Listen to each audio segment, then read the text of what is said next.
Business Club de France des entrepreneurs avec Michel Picot. Soyez les bienvenus, nous allons parler aujourd'hui de l'alimentation de nos enfants. Mais tout de suite, place à l'actu des PME dans nos territoires. À Besançon, Maty vient de racheter l'atelier de service après-vente Express Bijoux Service. Cet atelier va s'installer dans la tour Maty, propriété du groupe Gemafi qui réunit SFM, fabrication donc de bijoux en série, et Maty, vente, distribution, grand public et qui emploie 500 salariés au total. Maty est connu dans toute la France pour ses bijoux et ses montres et compte 100 000 clients. Le Plessis, Patay et Brétigny-sur-Orge vont prochainement héberger une méga ferme solaire. Cet équipement sera opérationnel en 2024.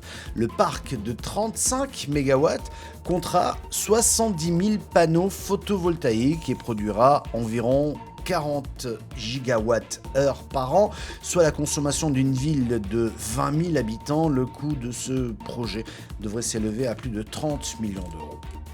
Le Laboureur, entreprise spécialisée dans la fabrication de vêtements de travail depuis les années 50 à Digoin, en Saône-et-Loire, vient de passer à un rythme de travail de 4 jours par semaine, 35 heures.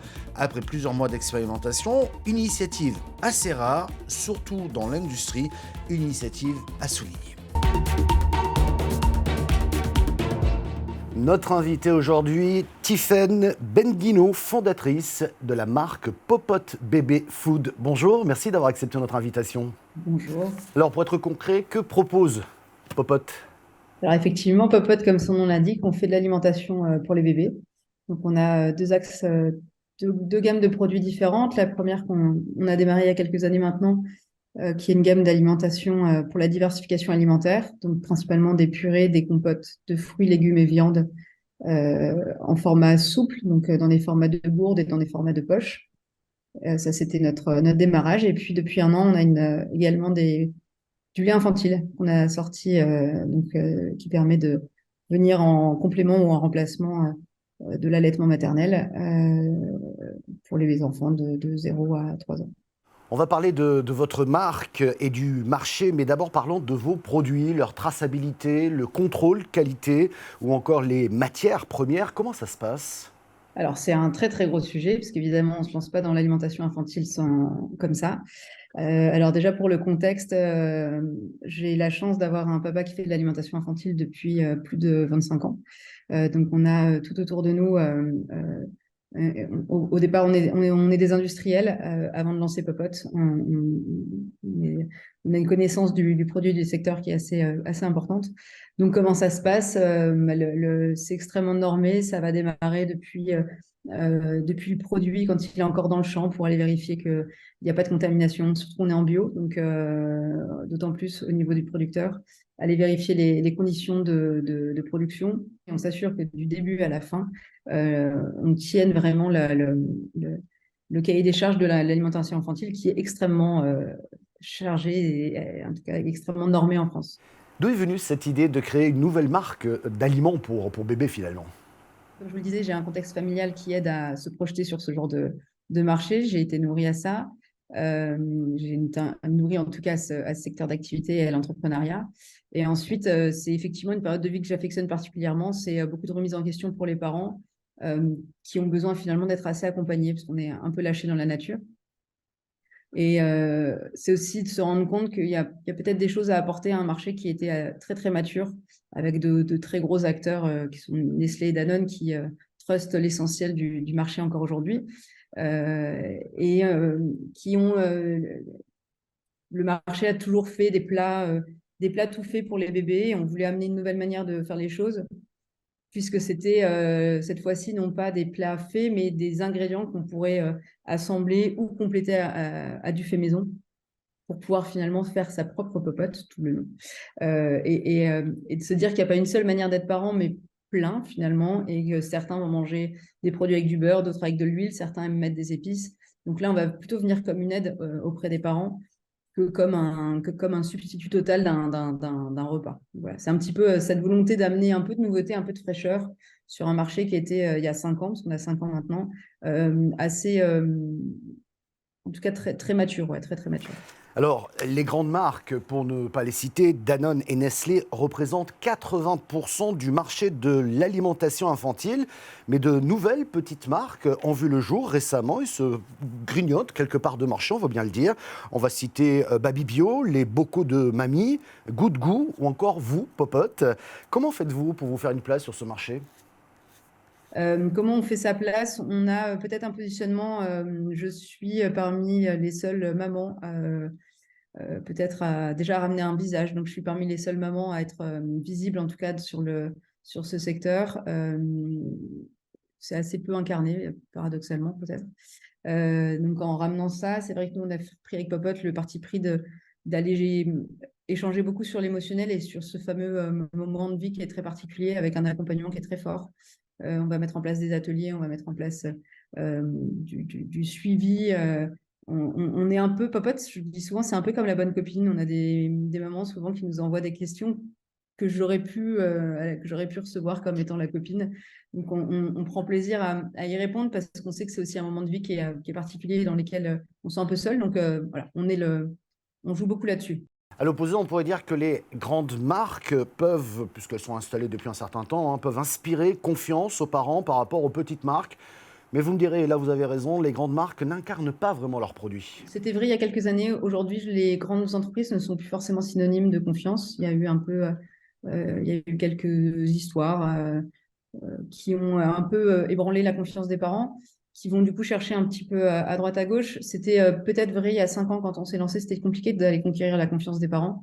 Aujourd'hui, je pense que le produit parle de lui-même, on a un vrai jeu de bouche à oreille qui se fait. En fait, on est vraiment transmis de parents à parents comme étant une manière différente un peu d'avoir des produits et en tout cas, a priori, on met tout le sérieux qu'on met dans nos produits. Ça a l'air d'être suffisamment perçu que ça puisse pour pouvoir le recommander à d'autres parents. Donc là-dessus, on a la chance d'avoir un transfert de l'image, je pense, d'incarnation et d'accompagnement qui est fait, donne, je pense, beaucoup de confiance. Et puis, on a une manière très transparente de communiquer, notamment par exemple, sur le lait infantile, où on a peut-être remis des idées à plat sur ce qu'est du lait infantile, ce qui n'est pas par rapport à l'allaitement, en disant que ce ne serait jamais de l'allaitement, que ce ne serait jamais du lait maternel. Donc voilà, on a une manière vraiment très transparente, on n'a absolument rien à cacher et on préfère justement gagner la confiance comme ça en omettant des petites choses.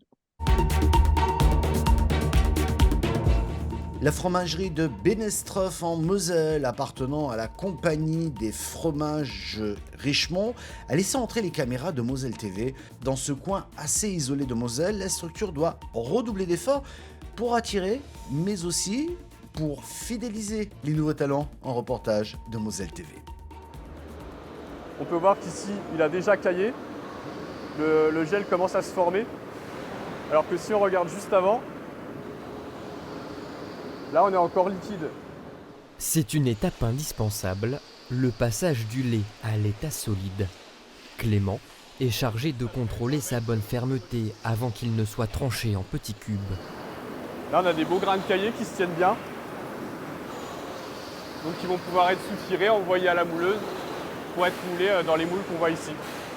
Arrivé en 2020, suite à une candidature spontanée, Clément est aujourd'hui responsable produit process du site.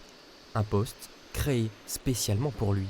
C'est des postes qui sont assez longs à mettre en place. On part d'une page blanche et ça peut durer plusieurs années à bien avoir la routine qui est bien intégrée sur le site. J'avais été formé aussi par un autre responsable process sur un autre site qui lui était là depuis 10 ans et au bout de 10 ans il avait toujours des nouvelles choses à essayer de comprendre, à intégrer dans ses tournées terrain par exemple. Donc c'est quelque chose qui est sans cesse en évolution. Si les postes évoluent avec la technologie et la robotisation, le produit lui reste le même grâce à un procédé de fabrication naturelle. Pour y veiller, Alexandra manage une équipe d'une douzaine de personnes. Donc du coup, pour la journée de hier, donc juste petit rappel sur les points de sécurité. Donc je vous ai affiché ici le point des résultats sécurité sur avril 2023. Et du coup, petite nouveauté aussi sur la zone de déchargement. Qualité, sécurité et performance sont les 3 mots d'ordre pour Alexandra, toujours au diapason. Donc les résultats sont très bons. Sur la semaine dernière, on avait 98,7% en bactériaux. Donc on voit bien une très nette amélioration sur la bactério. Donc continuez comme ça. Quand j'arrive le matin à 8h et quand je repars le soir, j'ai passé une bonne grosse journée. Il y a beaucoup de choses à faire. J'ai aussi une très très belle équipe qui m'a bien acceptée malgré mon jeune âge et on va dire mon peu d'expérience vis-à-vis d'autres personnes qui sont là depuis 20 ans. Je continue chaque jour à apprendre de nouvelles choses et à me perfectionner sur mon travail. Sur le site de Benestroff, 50 tonnes de fromage sont fabriquées chaque jour. 12 variétés différentes sont affinées dans ces caves entre 1 et 3 semaines en fonction des formats. Et pour faire tourner la boutique, l'usine ne peut pas se passer de techniciens comme Guillaume en alternance. On est très polyvalent là maintenant, surtout chez nous, parce que dans d'autres entreprises, ils ont des gens qui sont qualifiés spécialement. Par exemple, ils ont des mécaniciens, des électriciens, des automaticiens, des hydrauliciens. Alors qu'ici, nous, on fait tout, quoi. On est polyvalent et c'est ça qui est bien. Ça levé, en fait, il détecte qu'il y a le pont qui est là. Ouais. Et ben, s'il n'y a pas le pont, et je pense que comme tu avais des clés qui étaient un peu abîmées, ben, du coup, il n'arrivait pas vraiment à le prendre, tu vois. À la fin des années 90, le site comptait 5 techniciens. Aujourd'hui, ils sont 18 et 2 postes sont encore à pourvoir. Face au retournement du marché du travail, l'entreprise fait face à de nouvelles problématiques de recrutement. La grande difficulté, sa position géographique, la mobilité comme principal frein. Alors ici, on met à disposition des logements aux alentours le temps de la période d'essai, mais surtout, on propose des métiers qui ont du sens.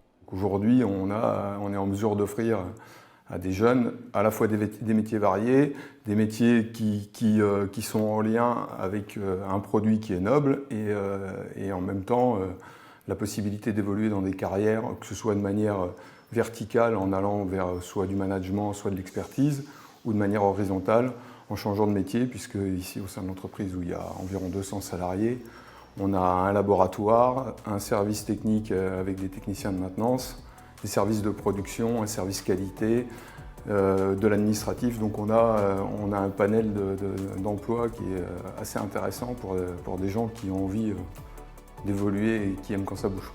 Aujourd'hui, l'usine de Benestroff valorise le travail de 125 producteurs de lait. Elle représente pas moins de 40% de la production laitière du département. Merci d'avoir suivi cette émission que vous pouvez retrouver en replay vidéo sur le site internet de votre télévision locale ou sur celui de l'émission. Nous sommes également diffusés à la radio, mais aussi en podcast audio sur toutes les bonnes plateformes. Merci de votre fidélité et à la semaine prochaine.